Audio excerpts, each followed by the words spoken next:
سلام دوستای عزیز، امیدوار هستم جور و صحتمند باشین. با یک سفر طولانی که داشتیم در ولسوالی. اجده بالا میاد جورا. اجده بالا؟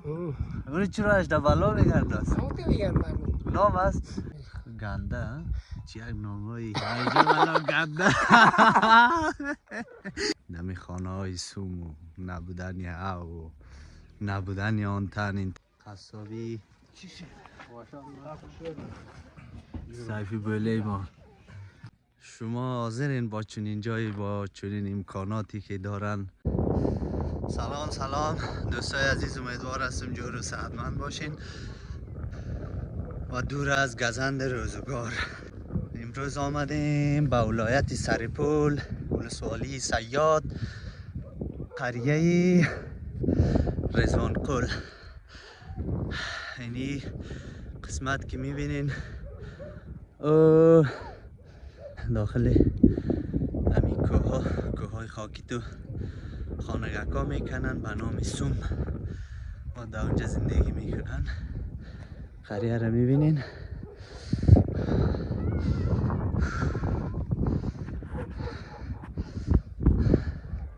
نام رضوان قل، بله، ولسوالی صیاد ولایت سرپل از قریجات اسمی باشه.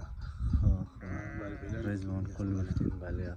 خب در ارتباط فرهنگ و عنعنات همین مردم، فرهنگ و عنعنات مردم بسیار منطقه دوردستی ولسوالی صیاد مثلا این بسیار ساده است. مصرفش هم بسیار کم، مثلا طرف قدر اذیت و آزار ندادنی بسیار همچنان معمولی دیگه. چند بوجی بیرینی، چند تا مال کشتنی نمیخواد گپ است. چند ماریاش هم رقم کم 4 لک روپیه. ماری یک دختر چند از در قریه شما؟ 4 لک روپیه است یک دختر. 4 لک. باز عروسی چند بوجی برین، چند قطعه روغن؟ باز در عروسی کمی فرق میکنه از یگان کسی که مثلا کمی بودجهش خوبتر باشه و شاید 10 بوجی برین مصرف کنه، او پایینتر 6 بوجی 5 بوجی از او پایین نداره. معمولش چند؟ معمولش 5 بوجی. سلام علیکم. علیکم السلام. کاکا خوب هستین؟ خوب هستیم بخیر. سلامت جانتان جور است. نامتان چی است کاکا؟ خال مامته. شما چوپان هستین یا این مالا از خودتانه؟ نه مالا قشای خود ما قشای باجا. خب نام این منطقه رضوان قل گفتن ها؟ رضوان قل. بسیار یک نام خدا جای سرسبز بوده. اینی رو میبینین؟ اینی دشتای سرپل ولسوالی صیاد نه؟ اینجا باز یک نفر مردی کار شوه یا کارگر شوه یا چوپان شوه چه رقم است؟ چقدر پیسه میتن برش ده یک ماه؟ ماهی 10,000 است، 8,000 است، 7 گیر کردن دیگه. چوپانی کنه برای مگسپن 100 روپیه و 50 روپیه نمیده. خب همه مثلا جمع کنی از همه قریه باز گوسفند 50 و 100 میتین؟ یک ماه یا یک سال؟ نه ماهی. خب پول میدادن خیلی. الا بخوای من گوسفند کمالا کنم تو چاوندم گوسفند کمالا کوی قیمتم. خب اینایی بود ماهی 50 روپیه داده بود یک سه ماه. من پشکلش ما خودم دیگه اصلا ما خودم ماست. بیشک. چند تا اولاد دارین که؟ یا الله شکر یک 5 بچه دارم. خب اولادا کجا؟ هم برنده. خب قریه است؟ خب زن دادین برشان؟ زن دارم یک 3 تا زن دارم. خب زن بیتین با چقدر مال میتین یا پول میتین چه رقم؟ پول میتیم مال میتیم من چیزی که خدا باید یک ویادمی که نصف ما مردم هم چون نصفش واجه نصفش پوله. خب واجه چه رقم؟ واجه مال یا گندم جو چیزی که نم بوز گوسفند گو گلم قاله؟ نه گلم قاله نمیتیم. خب یک وقت میدادن؟ یک وقت میدادن حال نمیتیم. حال نیست ها؟ خب و نختش که پیسه نخت است دیگه؟ پیسه نخت. کرکی؟ کرکی بودن. خب بیار بودا قد که جدی. خب باز دختر چی میتیه پدر دختر؟ دختر یک کل سگ نمی قالینی نمی بالا دیگه تواقی نمی ناجاتی دیگه. خب بیشک همه حاجتی خانه رو باز پدر دختر جور میکنه؟ جور میکنه میتیه. مکلف است؟ مکلف. بخاری صندلی برادر چی شایی که دم مردم بود. دم یک فامیل که چی شایی نیاز باشه اون میگیرن؟ میگیرن. دی قریه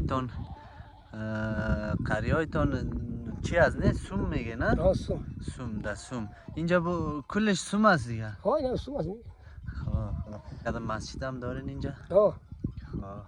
اونم سوم مچته چند فامیل زندگی میکنه اینجا کی ما شما یا دم اینجا چند فامیل از دم رضوان کل رزبان قل برای خانه امسال که نموده اصلا میاموده اگر 40-50 خانه میشدن امسال تال نامده امسال نموده نایبان بیاین نیاین الله یک مریض بیمار شدید اینجا چه رقم مریض بیمار شد موتورسیکل شهر میرن اویلا هم بود دکتر است اجد بالا میاد جورا 18 بالا ها اون چرا 18 بالا میگرداست همون که میگن مردم نام است نام است. کدام دیت داستان تاریخی یا کدام قصه نیست که نه مثلا نه نه هم نامش 18 بالا گنده اجد بالا گفته میشه گنده ها؟ چی یک نامایی 18 بالا گنده اینجا که ما دیدم چشمه یا دریا جوی چیزی نه، نبوده نه، نه، اوه نه. چه رقم میکنین اوه ما دم کنده میم کنده هم یک باران رو جمع میکنین اوه میگه نه لیلا جام کمونده خیلی اونجا یک میریم این اوی کنده میگیریم باز زمستان علاقه باران کردین ولی او چکک دوی میده اینجا نرفتین نه چکک دارن بعد چکک ورد لیلا رو آور میکنن او میوه پر میشه بعد ایتو آخر میکنن آخر کنده که پر کنن بعد قرار او میگیرن برو میبنده کنی پانا باز قرار مایده بیای وقت یک بیای هم یک بیاره بکن فقط جا و جای جامت یک میکنن درون پاک یخ میکنه دو میدن هم زیر زمین گوره دیگه گود است بازی میرسه براتان یک مال هم دارین نه مال تو که میبره مال وقتی گروی میبره کجا میبره کویسو مثل کجایی یک کم تو بودگی من مخبره 5 تا 4 تا نگاه کردگی من رفته کدوم میاره کدوم هم هست؟ کدوم کاری بسا والا خوب جای است برای تفریح بیایی دشتای سری پل ولسوالی سیاد آفرین کاکا خال محمد نه؟ کاکا خال محمد که قصه کردیم ساعت ما تیر شد قریه را میبینین پشتی سر ماست اون همون قریه هست بخورین همون پشتی رمه خود چوپانو میخوانه بخوانم خیلی ولی من نمیخوانم بخورین یکان تاره بخورین یکی خواندی بگیرین یکان تاره بخورین ممکنی نه دیگه میسه در خواندن